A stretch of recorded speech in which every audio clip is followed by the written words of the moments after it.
Hey, what is up, all you beautiful recruiters out there? This is David Stephen Patterson, and this is Headhunters Live. We're coming to you live today with our newest guest, Rich Bradley. And of course, let me do some quick introductions. We have the best looking man in the biz, as everybody knows, Chris Wessel,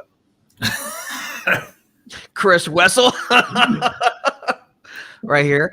And hey, look, Neil, I get it. You used to be the best looking man in the biz back in the day. I've seen old pictures of you. Yeah. Then I used to be, and then we both got old. Now it's Chris's turn. So anyway, it's just, we had our time. Over on the show, I'm in trouble. So like, it's all relative. Look, I'm all gray now. I'm totally looking my age. No, but now you're like the older Sean Connery, like the later Sean Connery years, right? Where there was a certain, that also attracted like a certain category too, right? So like you just entered into like the distinguished older gentleman. Thank you. Someone called me Ben Kingsley, that whole thing. So I guess because of the baldness type of role. Oh, that's right. That's right. I'd take Sean Connery over Ben Kingsley if I could, but yeah, whatever works. Back when I was thinner, no beard, I used to look like who's that? Who's that guy? The guy played Michael in The Office. No, Steve Carell. Yeah, Carell. You also kind of look like if Bradley Cooper like drank, rounded out a little bit, Yeah. So anyway, that's Chris Russell, everybody. And then we have over here, Neil, this is the show, Lebovitz. And we call him This the Show because every single day when we have our green room chatter and we start telling jokes, Neil always says, guys, this is the show. Stop. So that is the new name. Because our green room is arguably better than the show itself. And that's the premium content you can get on our OnlyFans. That's right. This is $9.99 a month. OnlyFans. All right. Well, we got a great treat today. We got Rich Bradley. He's a search firm owner out of Chicago. But before we dive into the details, let's talk about some quick promos. First off, let's look at Neil's company, Back Office Staffing Solutions. Now, if you are having to direct hire placements, right? You know how that business goes. You have a great month one month, and you goose egg the next. You have a great month one month, you goose egg the next, and over and over and over. And that's what leads to an early grave for recruiters. So if you want to steady out your revenue and get into staff augmentation or staffing, fractional executives, whatever you want to call it, right? At the end of the day, that'll increase your revenue. It better serve your clients, and it eliminates all those ups and downs and makes your firm more viable for resale. However, for a lot of people who want to get into that, don't do it because they don't want to fund payroll. They don't want to do the workers' comp. They don't want to do the insurance and all that kind of jazz, all the headache. Neil will handle all the headache for you, right? So you can go sell, make money, grow your firm, and Neil and his team will handle all the stuff that you don't want to handle. So if you're interested in checking that out, go to backofficenow.com. You won't find a better price out there. And in addition, Neil has a fantastic ebook, or like a PDF on AI, and that is, you can find that on. There we go. Yeah, it's actually on Amazon. It's an audio book. Oh, that's right. It is. But you can download the PDF though, right? You can download the PDF, right? Yeah, I think we have it in a Kindle format. All of it. Oh, fair enough. All right, so we'll backofficenow.com/AI. You can find it on Amazon, or you can go there and download it directly. What's the name of it on Amazon, Neil? It is the Smart Recruiters AI Handbook. Actually, and actually, I've got a similar book. Take it for free here and live it up. I've got a similar book called The Dumb Recruiter's Guide. Yeah. To banging two rocks together. But actually, sir, in all seriousness, go check out that book. In addition, for me, I run a company called the Digital Headhunter. And I'll keep it brief. We develop sales and marketing systems for small search firms, for independent recruiters and small search firms. We're talking automated outbound, inbound systems, sales funnels, Clay, job lead triggers, all of that. It's a done-for-you system. If you're interested in taking a look at that, go to realdsp.me/build. I have a 12-minute video on that page showing exactly what we build, why it works, with success stories. So you know we're legit. And if you want my AI guide, it is not on Amazon, I will tell you that, but it is the downloadable PDF. It's called the AI Proof Recruiter. Go to the digitalheadhunter.com/A- AI Where did they cat. get the audiobook version, David? You can call me and I'll read it to you There- at bedtime. Yeah, how about that? That's the audiobook version. But anyway, let's drive on. We have Rich, and we're going to bring him out. Pretty excited about this one. And yeah, let's do it. Rich, welcome. There he is. Hey guys, thanks for having me. Thank you Well, for we being figured on. we mainly, Appreciate it. you know, because we know you're in Pinnacle Society, we mainly are looking for dirt on Rich Rosen. That's really like why you're here. But that's okay. Rich Rosen's the guy. If you're looking for somebody who knows everything about technology, he's the guy to reach out to. No, we want to know the Everybody other wants stuff. to take out the man on top. Sorry. Anyway, sorry to cut you off. Oh, no worries. Well, Rich, first off, great to have you on the show. Thank you for being here. So just for the audience, if you could tell everybody, you know, who you are, what you do, and then we'll take it from there. All right. Well, I've been a recruiter for 43 years. I own my own company. I have for the last 30 of those years. Worked for another firm for the first 12. Started up a company with 2 partners. We had a team of about 35 people at one point, and then decided I'm done managing and just started my own solo thing, and it's myself and my wife, and we just do our thing. So that's the quick synopsis. Working with the spouse, not everyone can do that. No, it's challenging, but she's in one room over there, and I'm in this room, so we really don't even see each other most of the day. So the question I have then is, between the two of you, I think I already know the answer because it's pretty obvious, but who is considered HR? Oh, definitely not me. It's usually the wife. Usually the wife is I call my better half. I've always called her corporate. Yeah, check with corporate. yeah. Right, you know, Everything, all decisions, all financial decisions, definitely go through her from that standpoint. Actually, there's a filter though. We have our CPO, which is our dog. Cocoa Bean is the chief puppy officer. So she rules everything here. Because when she wants something, it's, hey, sorry, I know I'm on the phone, but I had to do this. I had to take the dog. I see a video of your dog at a Coldplay concert. Yeah, no, CPO, right? Yeah.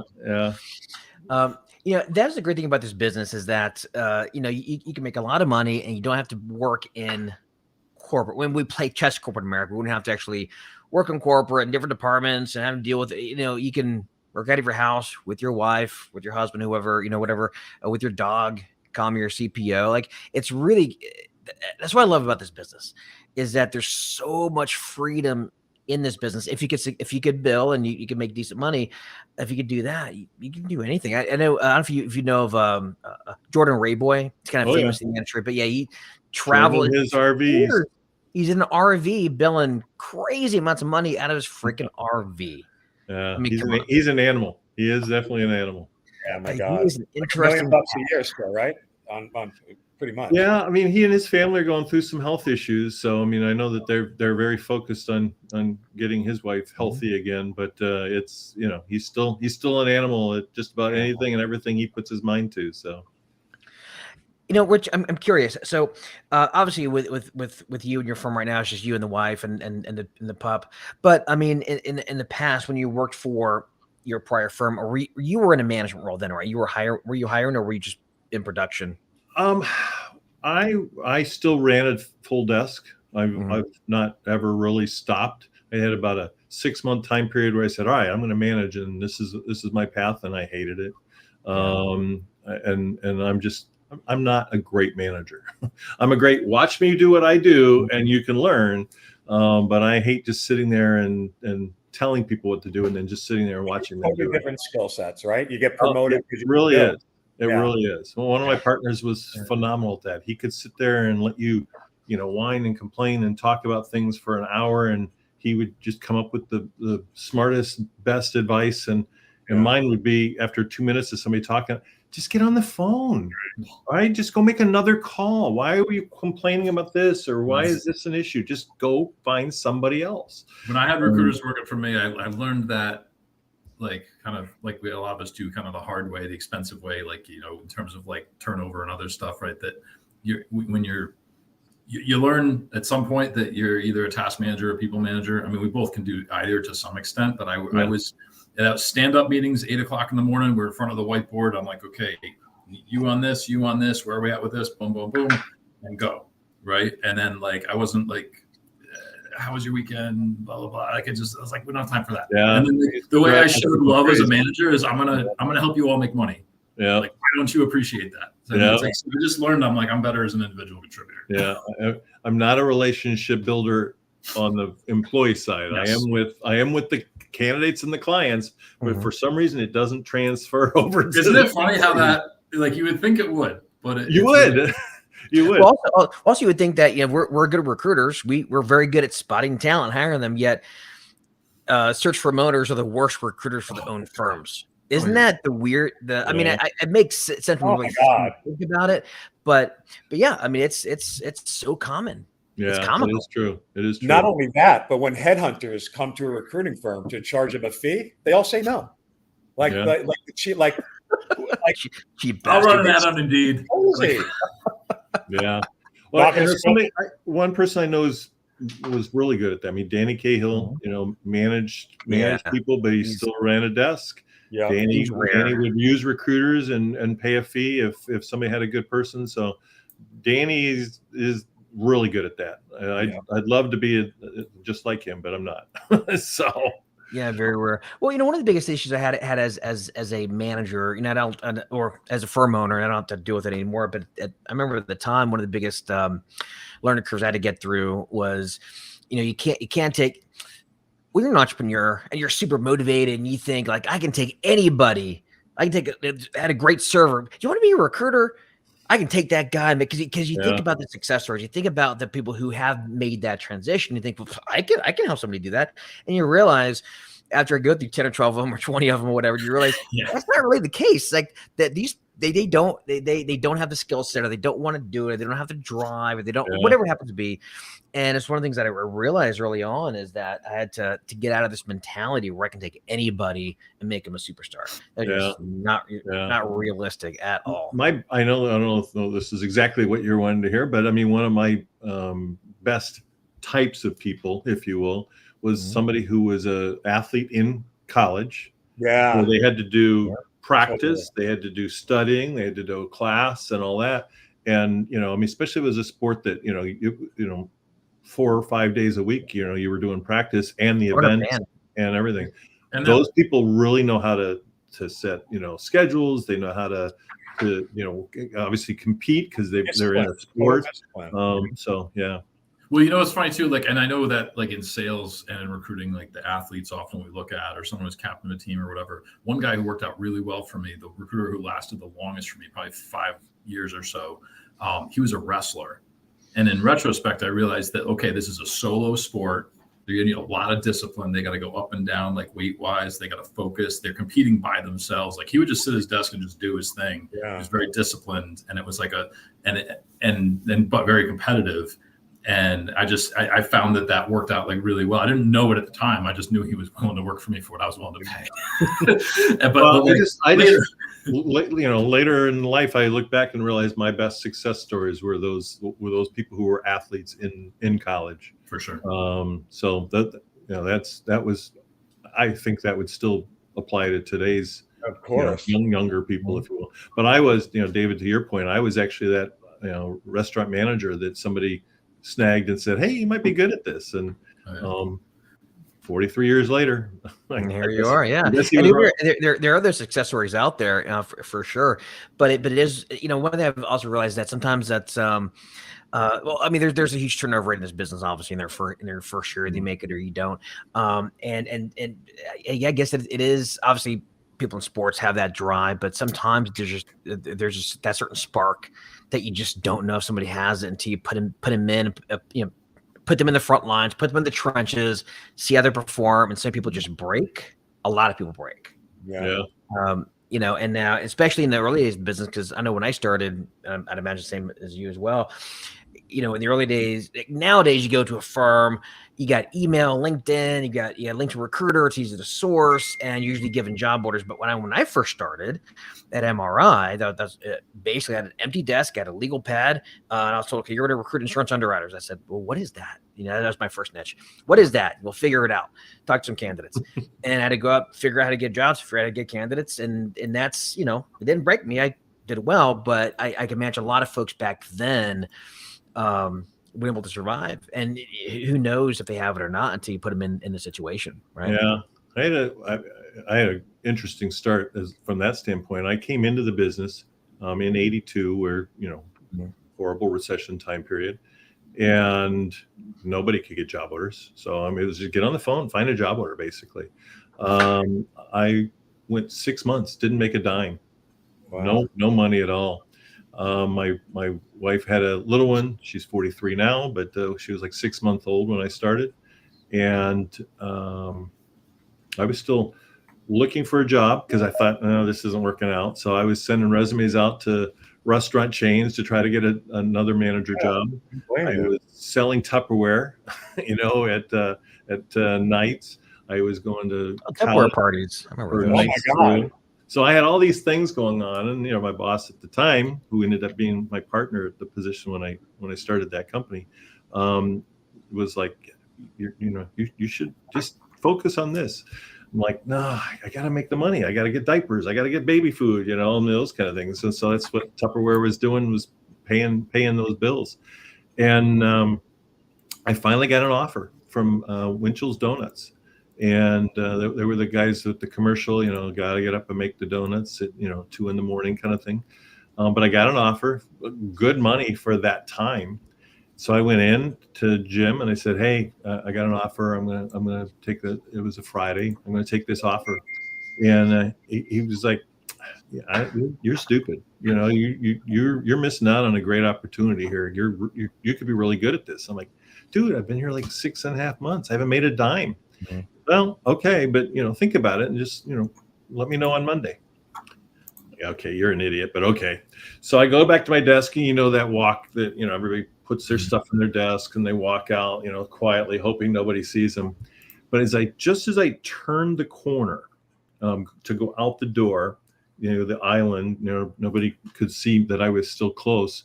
I hear one guy, I don't know what kind of show you are, so I'll keep it clean. But one guy was like, effing finally, we're rid of that stupid. They just let out a whole string of, how glad they were that I was gone. And the other people at the island just were all laughing it up. And I heard that, and it just pissed me off. And I literally, without thinking, turned around, walked back to my desk, put my box back on my desk, and I said, I'll see you guys Monday morning. Wow. And Monday morning, I called the Winchells. I turned the offer down. I called my Tupperware rep and said, here, take all my bookings. It was perfect timing. My college class had just finished, or classes had just finished. So I didn't have that, and I didn't sign up for any others. So I come in Monday morning, sit down in Jim's office. What are you doing here? I go, I'm going to make it work. He goes, I thought you quit. I'm like, no, I'm going to make it work. You told me I could. He goes, I didn't think you were going to do it. And so I sat down at my desk. By the end of the week, by Friday, I had nothing going on, nothing. I had made 2 placements by Friday. Now, I was placing chemists back then, and these were like operator jobs. But I found people and had them hired by Friday. You broke the seal. I've never looked back. That's a great story. That it almost seems like God kind of did that in that moment to guide you down that path, or the universe, whatever you want to call it. That was some sort of someone. Then you get through this mental barrier, and all of a sudden it's easier after that. I got to tell you though, my wife was shocked because she's like, "Wait a minute, we need to make money." And obviously Jim but the team, it was the team. And I had gone through some bad stuff in my childhood of always being told, you're going to amount to nothing, blah blah blah blah blah. So it just. Him saying that just kicked into my. It's like getting kicked in the sand, right? With Atlas in the old days, right? At the beach, and become a muscle man. So, here I am, still here. So that's a great war story. Well, I think to everybody in this business, at least anybody that's kind of long in the tooth in this business, like we all have these stories. You know, I guess the old trip at old people. They look at young folks like they don't know what it's like back in the day. I had to walk uphill both ways, and that whole. Hey, I did. No, and I did, but it's kind of true. You know, we look back at those stories, and we all have these war stories that we have that hopefully can inspire the next generation, right? And I've got my own, but that's a great story. That's a fantastic story. thanks. I'm curious. And by the way, just out of curiosity, do you remember? And if you don't, it's okay. But do you remember the name of the person that you first placed? The first one. Oh, Do you still remember that person? Hell no. Or the client? I remember the company was Poweron. I know I told you a chemical operator. I don't remember. I was curious. Yeah, I know for me, my first place I don't remember, but I do remember my first one as an independent. 2004, that was Zoltan Mayer, Valero Energy. And it was a $27,300 fee. Wow. That I had to basically go to a check cashing place to cash it because my bank, and I won't go to the whole story here, my bank wouldn't take it, and I had to go to Amscot and get $10K in cash and another $17K in like money orders or cashier's checks or whatever. And that was my very weird start as an independent. Anyway. The basket that's behind me actually has all my my cash sheets, where you keep track of it. So yeah, I could get it within seconds. I remember the first real fee that I got that was over $10,000. His name was Emil, but those first two I was talking about, they were a $900 fee and $1,100 fee. So when I started, I'm sorry, Neil. Do you have your life to date billings tracked? I do. Yeah. I can tell you. This is going to age me because I have to use my little magnifying glass. Well, you're pushing 70, which is amazing. I am. Monica is what you need. Yeah, Mr. Peanut. 27 million. Oh my God! Wow. So that's 7 million in billings. Yeah, it's. Those are rookie numbers in this racket. I wish I had that.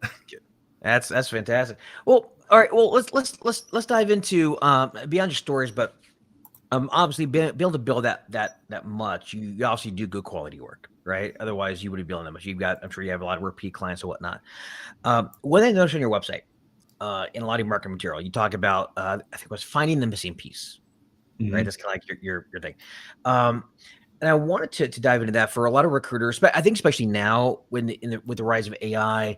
It's kind of eating the middle of the market, the lower market where, it's harder to get it, just a great contingency job order, throw a bunch of resumes and earn a fee because there's not a lot of value in it because companies can do that with AI now, or at least they're starting to. So I'm curious for recruiters who are wanting to up their game, because I always think to get clients now, you need white glove service. You need to be more of a very much an advisor.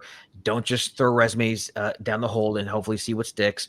So I'm curious, give me your philosophy, finding the missing piece. Like, how do you go about doing that? Like, and I know it's kind of a broad question, but for recruiters who need to really up their game and provide a better quality, how do they do that? And what's your philosophy around that? Number one is you have to learn their culture. at least 80% of all hiring in my mind is the fit, the culture fit. I place IT people like you did, when you were doing it. You can get a litany of technology, right? I need SAP, I need DB2, I need SQL, I need Java, I need whatever the technology is. And now that I'm doing more boutique, IT is still my main focus, but if a company says, "Hey, we need an accountant," I just filled an accountant position, or we need a production manager. I know their culture, I know what they're looking for, so the technology or the what's on the resume, I can find that. I've done that for forever. I know I can find those types of people. It's finding the person that's got that technology with the culture fit, personality wise, and so that's more the important piece to this whole puzzle, is getting to know the company, getting to know their culture, getting to know the type of people that they like to hire, and then finding that type of person. So then when you find that kind of person, you can call and say, "Hey, I got somebody who's going to fit. Do you have another need for someone like this as well?" So I don't know if that answered your question, but that's, for me, that's the most important piece, is that culture fit. Does. Well, so they're really, I'm going to misuse the term, by the way, beg the question, because it's technically not how I'm supposed to use it, but that begs the question. How do you convey that? Because everybody in the industry finds the best people the fastest. You know what I mean? We all find the best people. We all find them the fastest. We're all saying the same stuff. So how do you actually get that point across to your like prospects or new clients, to say, hey, you know, we do things a little bit differently here? Like, how do you get that across? Just curious. First, I don't know if you've heard of a product called Hinterview, which is just a video program. Out of Ireland, aren't they? Yeah. Aren't they Irish? I believe. Yeah. Ireland, England, Europe, somewhere. Yeah, I utilize that, and all my clients get a what we call a sneak peek. Give me 3, give me 5 questions, and I'll do a screening with that candidate, and then send that along with the resume, and then whatever write up, you know, of why we think they're a good fit. That I've not had one client yet go, yeah, I don't need that. I mean, they all absolutely love it. Beforehand, to land the client, how do you differentiate yourself? That's why I tell them that. I tell them, this is what you're going to get. And for the last year, I mean, this is how long I've been doing it, and they just absolutely love it. So I think it makes you stand out. Like you said, you know, technology is coming in, AI and all that fun stuff. There's things that they could use to try to do the job easier. I'm not going to lose to somebody who's going to try to do to AI. I mean, this job has not changed. The job is still to be on the phone, make relationships, talk to people. AI can't do that. Yeah, well, you say that as if most recruiters are on the phone, and unfortunately, not so much. And it's recruiters that aren't on the phone, I think, that are getting their ass handed. Excuse my French. Yeah. When the market is good, you can make money during that time. When the market's not, you're not going to make money during that time. I mean, the market is definitely going that way. I mean, it's definitely in that path. Look at all the job reports. Now today, we aren't even going to get a job report, right, because of what's going on, you know, socially here right now. But the job hasn't changed. Be on the phone, talk to people, establish relationships. You know, you could make, you know, it's like car salesman. You can be a car salesman and you can sell a few cars, but if you're not somebody who they want to talk to and whatnot, you're not going to have long-term business. I have people that I placed 40 years ago, 30 years ago that I still talk to. 2010, you know, I mean, I can go through the litany of the different entry-level people that are now running huge departments. Oh yeah. Sadly, I mean, because I'll call somebody and then I'll get a spouse who, oh, sorry, he passed away. You know, I mean, those are never fun when you hear that, because it's like, all that does is just tell me, ooh, I'm old. You know, I get people calling me all the time. I actually, one of my favorite stories is I've now placed a gentleman. I placed his son when he referred his son to me, and I just placed the granddaughter when they referred the granddaughter to me. So got 3 levels of family members, you know, if you will, which is cool. But you know, just Monday, I had a guy who called me and he's like, hey, you know, you placed me at this company 20 years ago and I moved up to manager. Can you help me with a position? So it's all about relationship. Now, I don't like it when I get the emails from somebody though. They're like, are you still alive? Are you still in the business? And then of course, can I send you my kid's resume or my resume or whatever? That's a little like I guess you're right. I am getting a little older here, but it's still nice that they remember and they call or the email. So. Well, you know, to quote R. Kelly, age ain't nothing but a number. But anyway, that's for those of you who know R. Kelly's R. Kelly joke. That worked out. Well, I've been told I have a face for radio, so I face for radio. But you know what you said though about going back to explaining your process. A couple things I want to pick up on. A lot of recruiters, they find the best people. We all do. We find them the fastest, right? But being able to actually explain your process, I think, is a big one, right? To actually have a process that's actually of high quality. It's kind of like how people say, no one wants to know how the sausage is made. That's not necessarily true. If you're selling the most expensive, high quality sausage in the world, you kind of have to show how it's made to show the quality to justify the price, right? And it's the same thing with like you can buy a Corvette, you can buy a Corvette and watch, and you can pay early and watch it being assembled on the assembly line, and you get it, and it makes you feel like you're more of a part of that Corvette, right? And I think a lot of times when it comes to our service, if you have actually a good quality process like you do, be able to express that helps. Also, having like relationships is a big one. Showing your track record is a big one as well. I think not a lot of recruiters don't focus on that as much, or they make placements, they forget about that candidate or that placement, as opposed to saying that you have, because that candidate, just like Neil said, will become a client eventually, right? Yeah.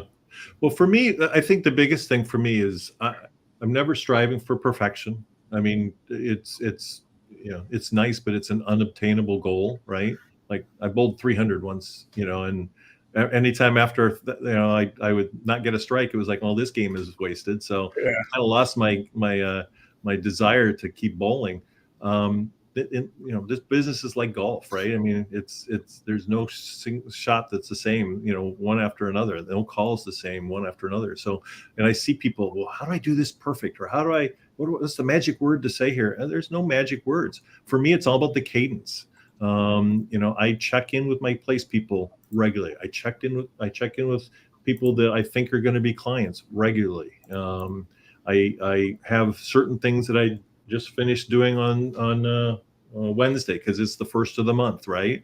On the 12th of the month, I have certain things. I mean, there's certain cadences of things that I do every month.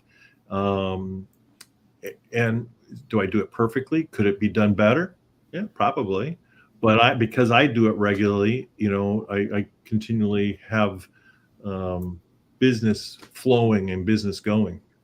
When things fall apart, I look back and go, oh yeah, okay. I was going through cancer treatment last year, so there was a lot of those firsts and 12ths and 17ths that I wasn't doing because I was, dealing with something else. And oh yeah, well, I guess that would explain why I had a 0 month, right? Kind of a thing. It just for me, it's all about the cadence. It's all about relationship building. It's all about be on the phone, make a call, get on the phone and make a call, talk to people.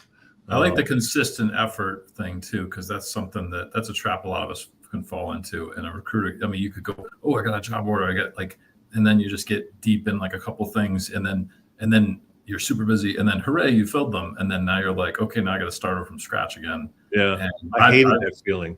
I hate that feeling of nothing on the board. So for me, that consistent effort, people don't always see the payoff immediately. Yeah. I wrote an article actually yesterday. Funny you mentioned that, because I wrote an article yesterday about how when it's your best month ever, it kind of tells you that you're going to have your worst month in a couple of months, because when you're out there billing, cashing checks, everything's going great. You don't prospect, and then that shows up 90 days later, which is why you have this massive just feast and famine sort of roller coaster, which bless you, which actually back to the question. I mean, after there's many years in the business and dealing with feast and famine, especially nowadays with the job market the way it is, and just all the challenges to add, all the kind of jazz. What would be your advice to recruiters watching this to try to break out of it? Well, it's easy for me to say now at 60 plus years old.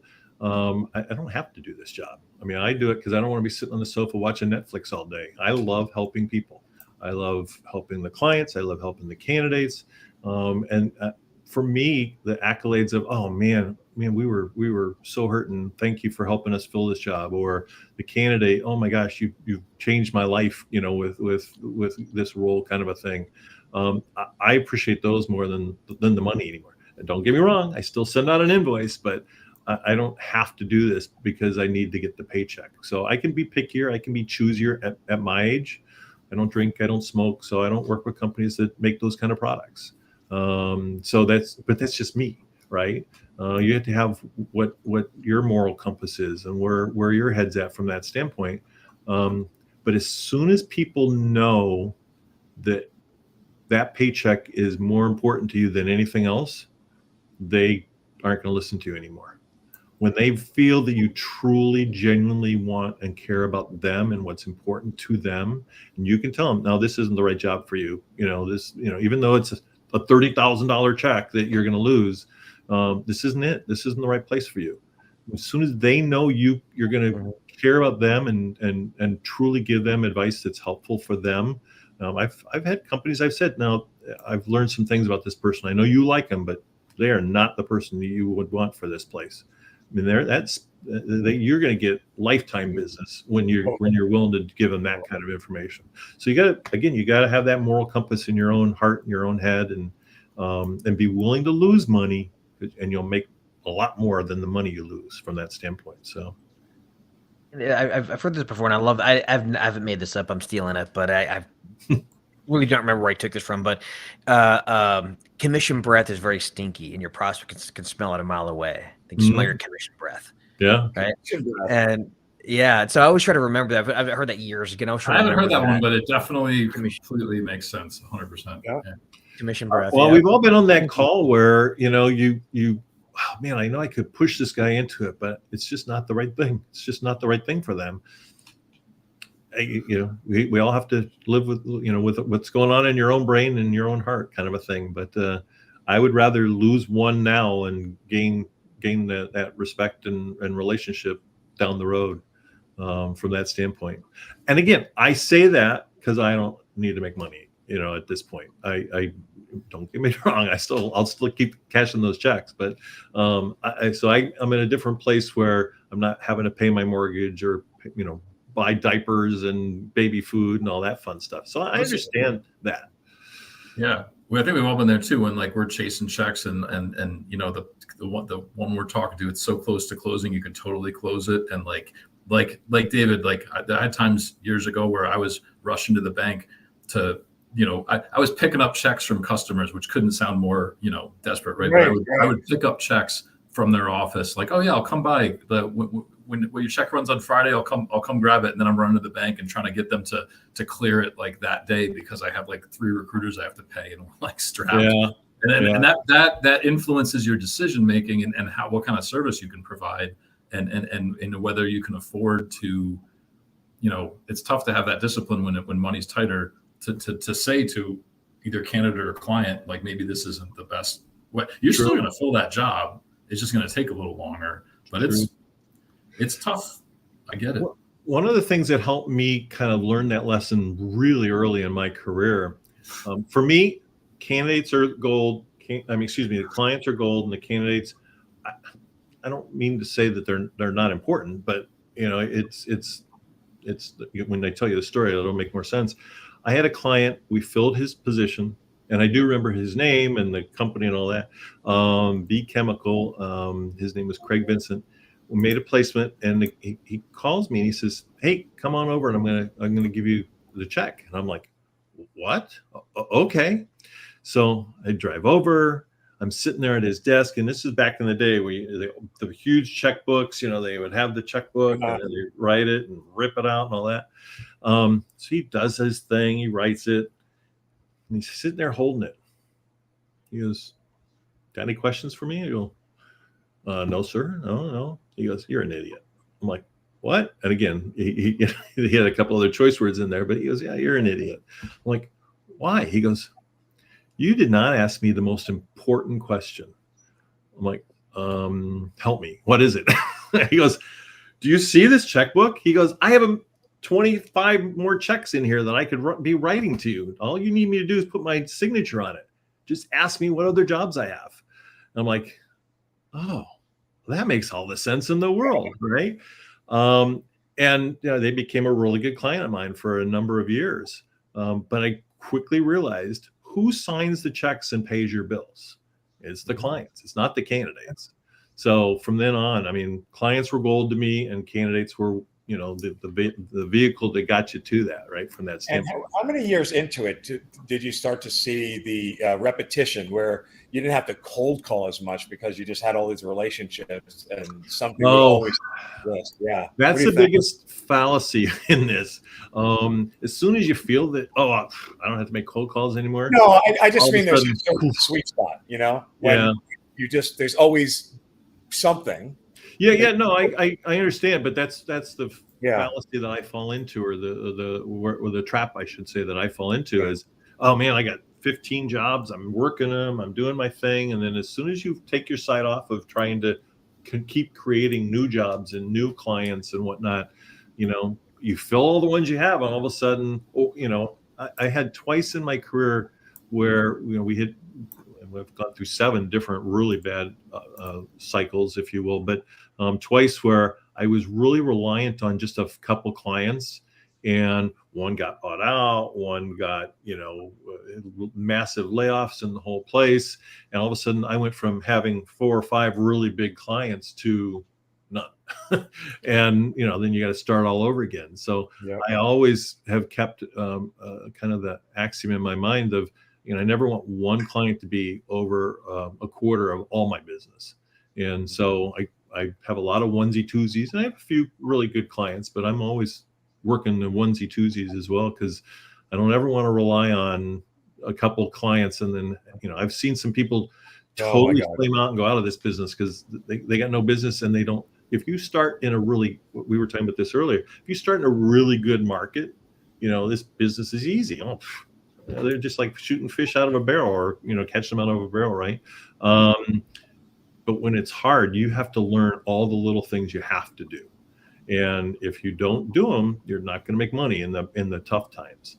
And so people that it was so easy for them, they just never pick it up, and they flame out of this business really quickly. So you also never know when one of those seemingly onesie twosies turns into your next long-term ongoing client, absolutely. Right? Because I always viewed, there's always just mini gold rushes throughout your whole career, and nothing's ever fully sustainable. There's a life cycle, right? And somebody's hired from you, they get to a certain size, they don't need you anymore or whatever.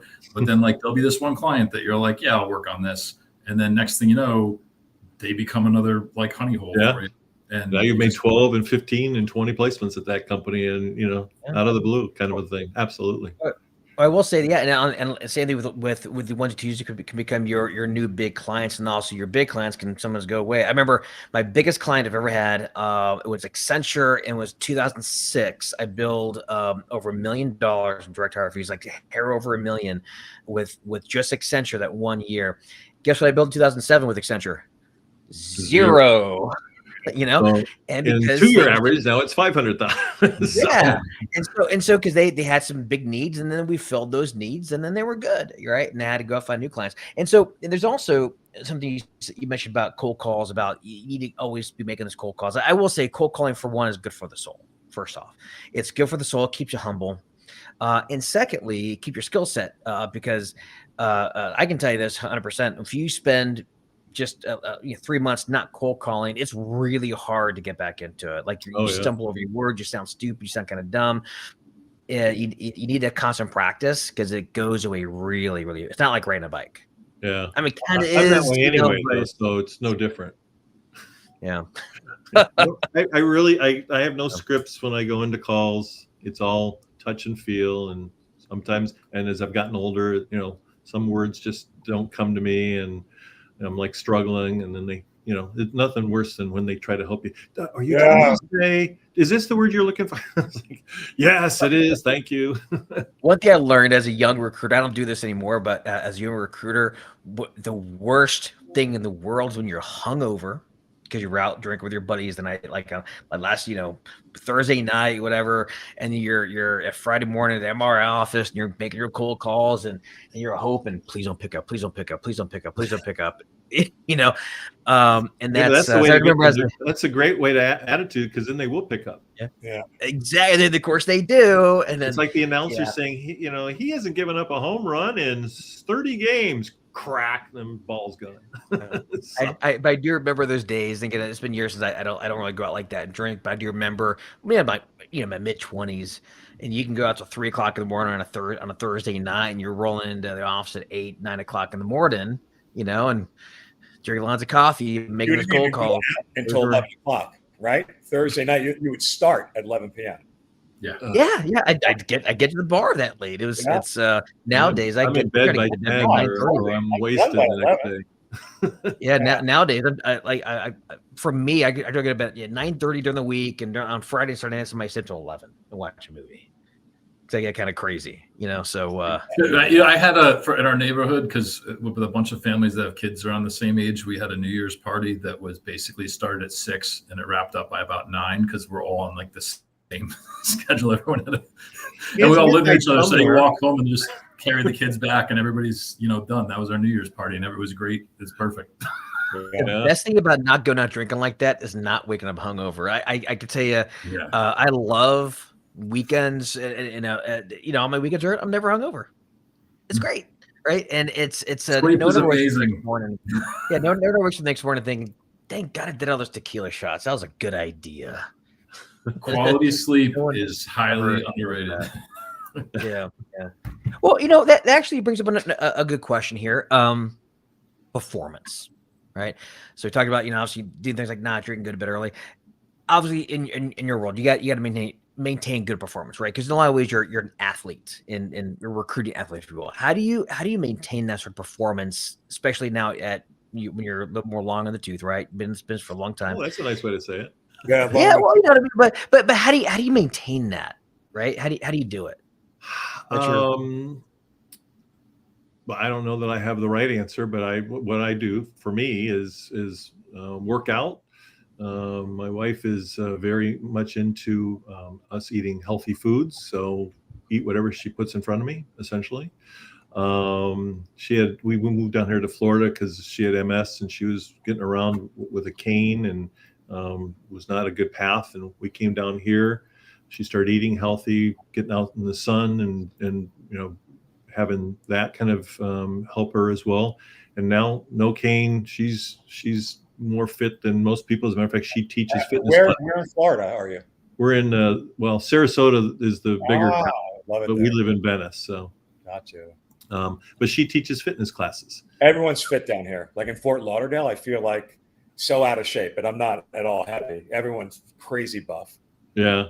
I don't know that I'm buff, but I definitely try to be in shape, right? Yeah, everyone is. Weights and and, Neil, and swimming and that kind of stuff. So, Neil, I've seen your heavier look way back in the day. You look much better now. Thank you, brother. Neil is trim. Very trim. I was in the green room and I heard them say you're looking like Sean Connery. So yeah, I'll take it. Yeah, he's trim and he's taller than you think. He's almost my height. He just keeps his camera. I'm not your height. I'm 5'11". You're like 6'3", right? 6'4". I'm 6'2", but you were like, when the first time I met you one time in the bar in New York City, and I saw it, and I was like, I did not expect to be looking eye to eye with you. I was like, all right, he is taller than I thought he was. And you're more handsome in real life. You're a handsome bastard. Wow, you guys said you were ripping each other. These are all great compliments. So good job. Yeah. We make up for it. We're pretty ruthless. Too good for one bad. Here's then. So Chris Wessel is basically our dumb blonde of the show. Totally. Not bad. I'm Chrissy from Three's Company, right? Is that right? Yeah. Oh, there you go. She's the best part of the show, in my opinion. At least my eyes are up here. My eyes are up here, David. Oh no! When I was 8 watching the reruns, I thought Chrissy was amazing. I had the biggest question there. All right, so let's start wrapping this up here because I know Neil turns into pumpkin in about 5 minutes. What would you for the recruiters watching this that again are a little bit unsure of the market? Again, we talk about the feast and famine thing, but what would be your best advice to leave somebody with moving forward to have the best possible 2026? What would your advice be to these young bucks out there? I would say one, don't get distracted with the shiny things. This business is all about being on the phone. It's all about relationship building. And then, as I said, have cadence, and not my cadence, have your cadence, have what works for you. But there's nothing perfect. If you try something and that doesn't work, push that aside and try something else. But, this is a contact sport. You were talking about sports, and that's how I look at it. It's competition, and it's a contact sport. You're competing with all the other recruiters that are out there on both the white hat side and the dark side, right? I mean, you got your internal HR people. We got all the other recruiters that are out in this industry. That's your competition. So, how are you going to win? What do you got to do to win? So, as I say, though, the biggest is I anytime I talk to newbies, I'm going to have a speech I'm going to at the end of this month. It's always new people, and they're always, oh, well, what tools should I use, and what magic words can you say? And there's no magic words, there's no tools. Just get on the phone, talk to people, get somebody who wants to use your service, and then go perform and get them the people. So, this job is not hard. It's all about understanding psychology and figuring out how to talk to people and kind of read between the lines. Well, it's repetition too, right? It's just getting out there and doing it over and over and over, as well as now, as you mentioned, being on the phone. One of the things I learned early on in this business when I first started the MRI was that, look, find any excuse to be on the phone with your prospects. Any excuse, get on the phone, because you're on the phone, you're talking, opportunities come up. Yeah. And they'll never come up unless you're on the phone, because you'll never discover them. And it's just like mind prospecting, right? It's just got to dig and dig and dig. And once in a while you find like a little vein of gold, follow it, and dig some more. And that's basically what the business is. Absolutely. Now, I said don't get distracted with the shiny stuff, but I'm also not old dog, no new tricks kind of a thing. I mean, I'm using video, right? I mean, I wasn't using video a year ago, let alone 5, 10, 20 years ago, and it's paying off. Clients are liking it. I mean, when I started, there was no voicemail, there was no fax machine, there was no computers, there was none of that stuff, right? So over the years, I've had to learn things, but don't let it distract you from doing the job. Get on the phone, talk to people, and take the evenings and take the weekends to learn the about the other technology, and then set up good relationships. Neil, with what you do, if you're doing contracting, set up a relationship, and then take that off your plate, so you don't have to worry about it. Same with you, David. I mean, you get your systems that you do, so have whatever works, and then you don't have to think about those pieces. You can do your job. So I guess you look at any tool that you're looking at. Ask yourself the question: will this help me be on the phone more, or get more face time with my prospects? If yes, then good. If no, then not. I mean, and there's the other things you look at too, but that's probably the main consideration, I would imagine. Yeah, I mean, but you got things like, I mean, when it first started, LinkedIn was awesome and fantastic, and now they've almost gotten to the point where they're pricing out where little guys can't even afford it, right? I mean, it is just so expensive to use their product. So okay, what else can I use so that I don't have to use LinkedIn Recruiter product, right? Kind of a thing. They have a monopoly. Unfortunately, they do, but there's some other people that are trying to get into the game, and hopefully they do, so that maybe LinkedIn goes, okay, we're not the only players, so maybe we got to have a little bit more affordable product now. I don't know, we'll see, but it used to be great and unaffordable. Now it's super expensive. Yeah. Well, guys, we need to wrap this up, because I think we all turn into pumpkin here in about 30 seconds. So let me just leave it with this here, Rich. If anybody wants to connect with Rich, find Rich on LinkedIn at linkedin.com/in/Rich Bradley. Or you can go to the website, I believe it's teambradley.com, if I remember correctly. Right. Is that right? Yep. Perfect. All right. Well, that's it, Rich. Thank you very much for being on the show. Really enjoyed it. Really great conversation. It's good meeting you guys, and thanks for having me. Pleasure. Neil, Chris, thanks for nothing. Just kidding. Oh. All right, everybody. Thank you very much for joining in. One thing, keep in mind, if you watch us live, comment live. If you're watching the replay, comment replay. And with that being said, we'll see you next time. Thank you, everybody. Bye. Bye-bye.